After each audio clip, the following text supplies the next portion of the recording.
우리 사도행전 9장입니다. 1절부터 31절까지.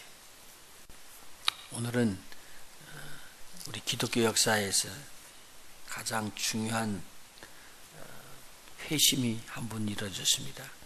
바로 이게 바울이 되는 이 사울의 회심이 기록되는 장면입니다. 사울이 아주 주의 제자들에 대해서 마땅히 죽어야 된다, 이렇게 막 살기가 등등한 그런 입장이었습니다. 그래서 이제 다메섹에, 지금 시리아의 수도죠, 이제 다메섹에 가서 그리스도인들이 거기 피해 있다고 그러니까 내가 잡아와 가지고 저들을 죽이리라, 이렇게 생각을 하고 다메섹을 향해서 공문을 받아들고 갑니다. 이 공증받은 이 공문은 대제사장들에게 허가를 받은 것인데, 지금 이단으로 몰려있는 그리스도인들을 갖다가 끌어다가 잡아올 수 있다는 말이죠. 이 다메섹에서 아마 데리고 올 때 비참했을 거예요. 많이 포로들을 끌어오는 것 같이 끌어왔을 거예요. 오늘 끌어온다면요, 쇠사슬로 묶든다든지. 사울이 다메섹에 가까이 가다가 우리 주님을 만납니다. 우리 주님께서 부활의 주님으로 만나거든요. 여기 아주 굉장히 중요한 내용입니다.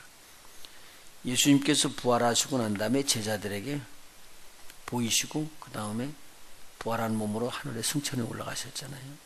그리고 난 다음에 여기서 다시 부활한 몸으로 이 사울에게 보이는 거예요. 사울이 예수 믿는 자들이 허망한 것을 믿고 있다, 부활한 주님을 못 만났기 때문이죠. 허망한 일들을 하고 있다. 그래서 저들을 이단으로 몰아서 잡아 죽이려고 했는데, 오늘 여기서 그 이단의 신앙의 대상이 되어 있던 예수라는 분이 부활하신 몸으로 자기에게 나타나서 지금 대화를 하는 거예요. 그런데 강력한 빛이 저들에게 임했습니다. 그래서 이 소리는 다 듣는데요, 사람들은 못 보는 거예요. 예수님의 상태는 못 보는 거예요. 그래서 여기서 보니까 주위에 있는 사람들은 가만히 섰더라, 그렇게 여기 기록이 되어 있습니다. 7절에 보니까 같이 가던 사람들은 소리만 듣고 아무도 보지 못하여 말을 못하고 섰더라, 그렇게 기록이 되어 있습니다. 근데 지금 사울하고는 예수님께서 대화를 해주십니다. 주여 누시니까 물으니까 여기서 대답을 해줍니다.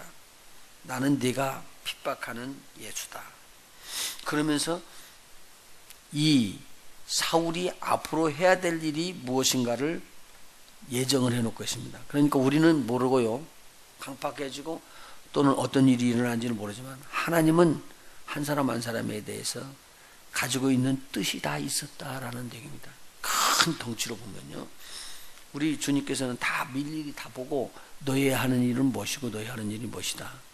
이번 금요일날 조금 살펴볼 텐데요, 은사를 갖다가 다 몰아쳐서 이야기를 합니다. 그런데 바울 사도가 이야기하기로는 은사를요 3가지로 나눕니다.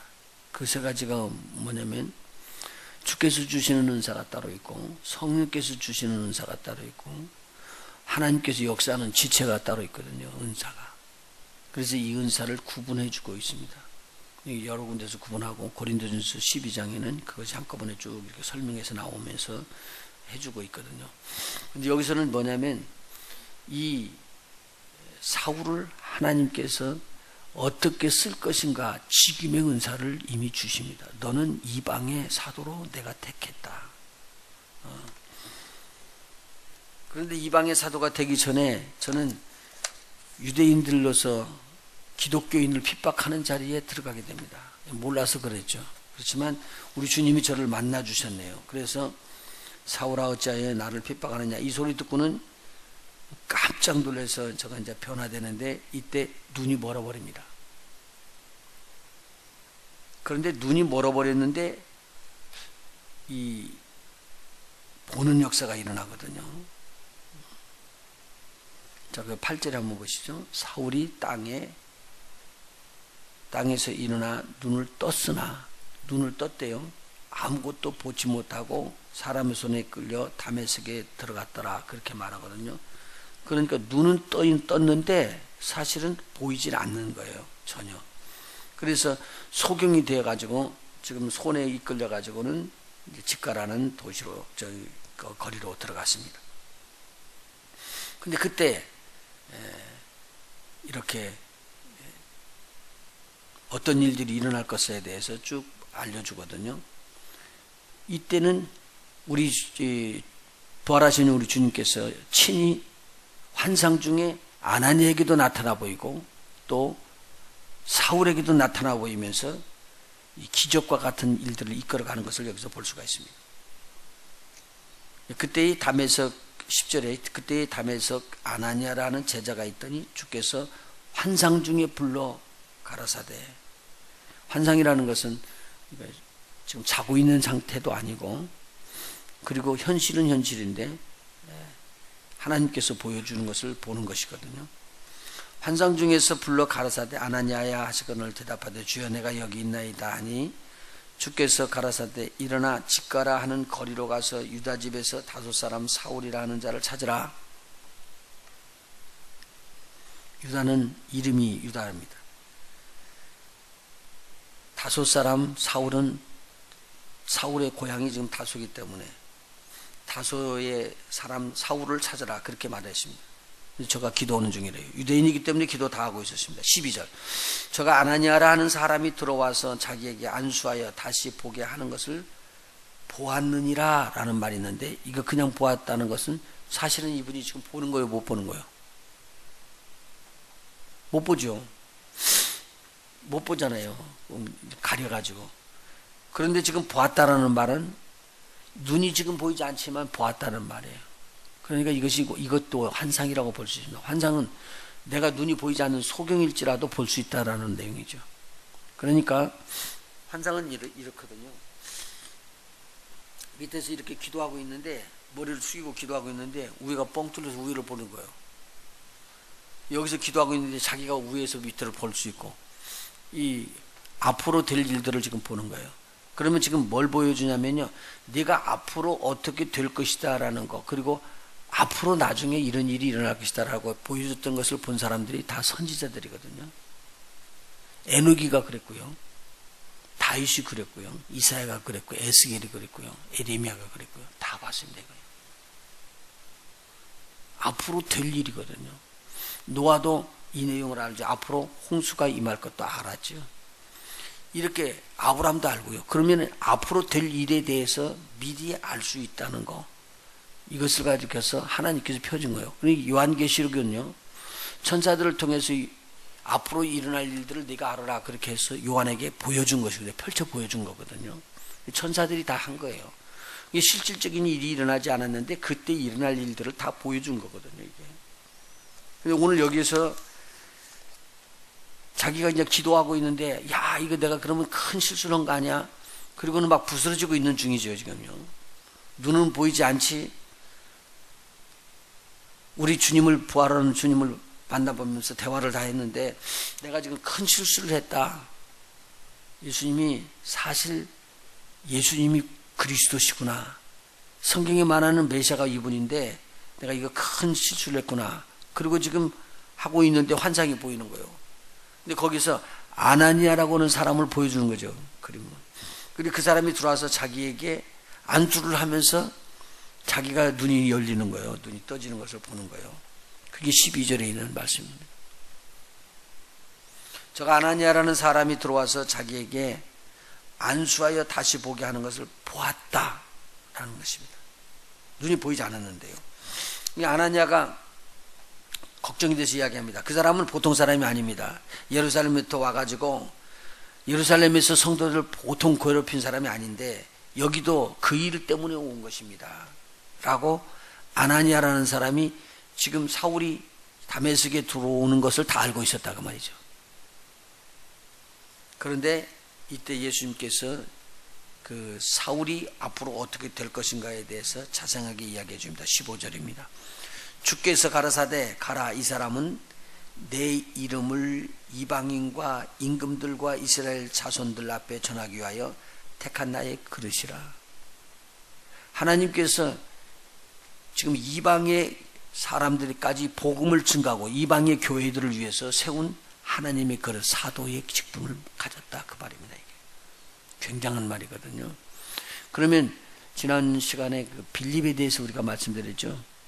빌립이 집사 썼는데 나중에 복음을 전하는 전도자가 돼가지고 사마리아에서부터 예루살렘을 거쳐 가사까지 내려갔네요. 거기에서 에티오피아의 여왕 간다게의 국고를 맡은 네시기를 만납니다.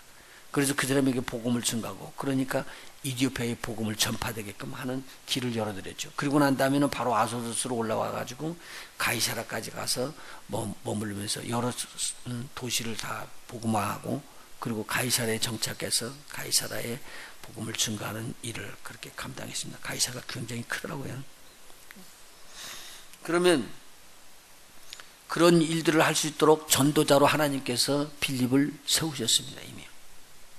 오늘 여기서 이제 사울을 택한 그것은 이방인들에게 복음을 받지 않은 그런 자들에게 복음을 받기 위해서 고통을 받으면서도 그 일을 감당할 자로 우리 사울을 뽑아 세운 것을 볼 수 있습니다.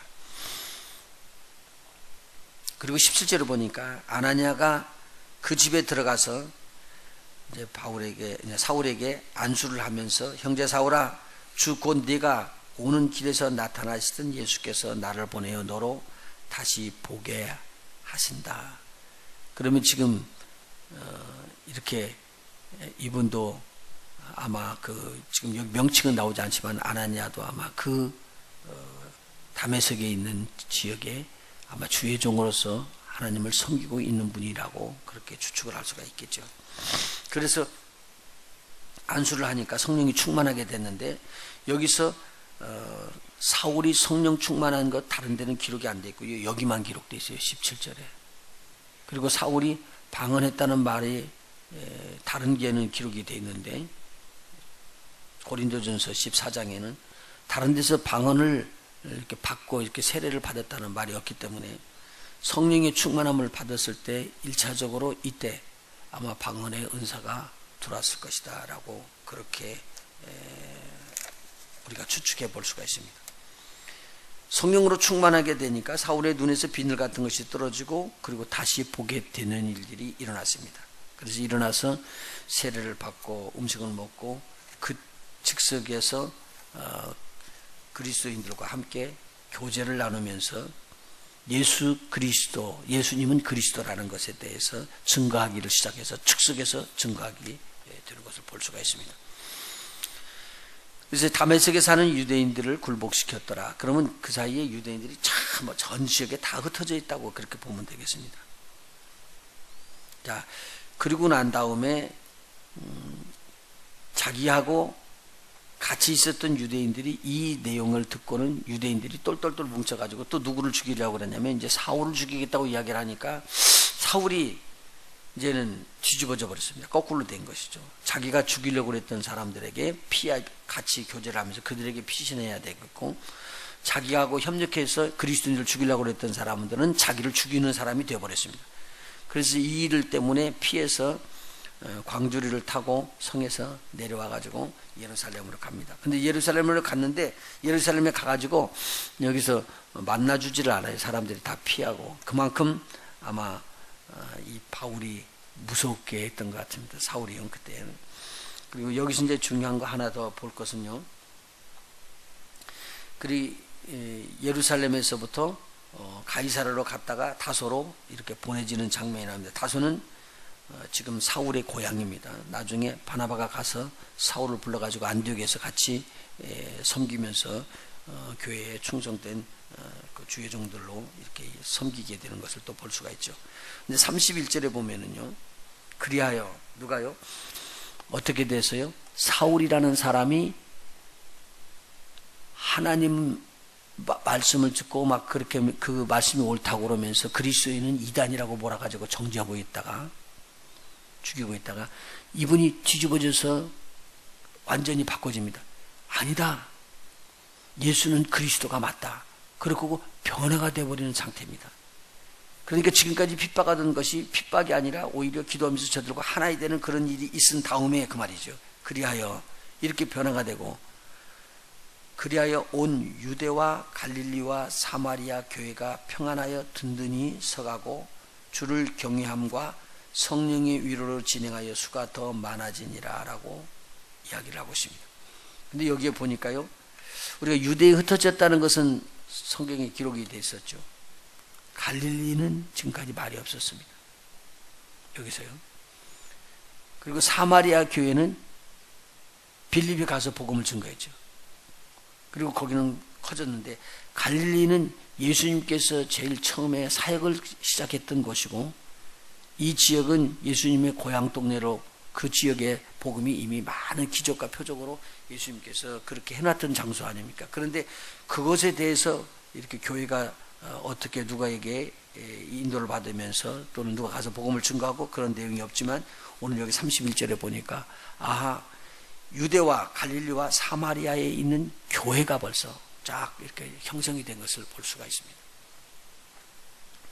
핍박과 환난 가운데도 우리 하나님께서는 성도들을 통해 가지고 교회를 여러 지역에 조금 더 구김살 없이 착착 이렇게 확장시켜 나가고 있는 것을 우리가 볼 수가 있습니다. 우리는 어려워져요. 우리 하나님께서는 그 어려운 관계 그 안에서도 하나님께서 쉬지 않고 복음을 증거할 수 있도록 그렇게 역사하십니다. 그리고 그 중에서도 하나님은 하나님의 뜻에 맞는 자들을 뽑아 세우면서 그들을 통해서 하나님께서 원하시는 일들을 이뤄나가는 역사가 일어납니다. 그래서 주께서는요, 직임 맡을 자들을 하나씩 하나씩 세워나가는 것을 볼 수가 있죠. 내가 하는 게 아니고요, 이것은 완전하게 주께서 하시는 것입니다. 주께서 주시는 직임이 다르고, 그리고 성령의 은사가 다르고, 그리고 또 지체의 은사로 하나님께서 역사하는 지체들은 또 다르게 성경이 표현하고 있습니다. 금요일 이것은 또 제가 또 설명을 해드리도록 성령의 은사편에서 또 나눠서 하겠습니다. 오늘 여기서 중요하게 들어갈 것은요, 26절부터 보면은 바나바라는 사람이 중재하는 장면이 나오는 것입니다. 이 중재하는 장면이라는 것은 당시 제자들이 사울만 보면 부르르 떠는 거예요. 그래서 이 교제를 할 수 없도록 돼 있는데, 바나바만은 이 사울과 대화를 하면서 저에게 이렇게 마음문을 열고 그의 이야기를 다 듣고 그 내용들을 사도들에게 가서 이야기를 해서 서로들 교제할 수 있도록 길을 여는 장면이 26절, 27절, 28절 쭉 기록되어 있습니다. 그래서 이 사실 사울이 제자들과 교제하면서 성도 안에 들어올 수 있도록 길을 여는 사람은 바나바라. 굉장히 중요한 일을 한 것입니다.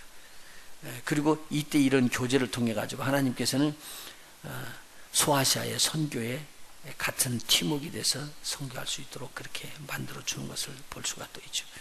오늘 우리 하나님께서는요, 이렇게 만나는 자리에, 우리가 이렇게 한 번씩 이렇게 만나는 자리도 그냥 이렇게 만나는 것이 아니고, 하나님께서 크게 앞으로의 일들을 위해서 주께서 이렇게 만나라고 해주는 것이니까 우리에게 만나면 굉장히 귀중한 것이다 라고 또 생각을 하시면은 또 오늘도 많은 은혜가 될 줄로 믿습니다. 바울의 회심은 기독교 역사상에 아주 가장 크게 획을 그을 수 있는 교회의 부흥을 일으켰습니다. 그리고 전 세계의 복음이 확장되는 복음의 툴이 됐거든요. 오늘도 우리가 이렇게 순종하고 우리 주님을 정말 사모하는 마음으로 만나지게 되면 우리를 통해서도 우리 하나님의 사역이 계속적으로 퍼져나갈 것입니다. 나의 약함을 보지 마시고 주님이 세우시는 주님의 뜻을 한번 볼 수 있는 복된 아침이 됐으면 좋겠습니다. 기도하십니다.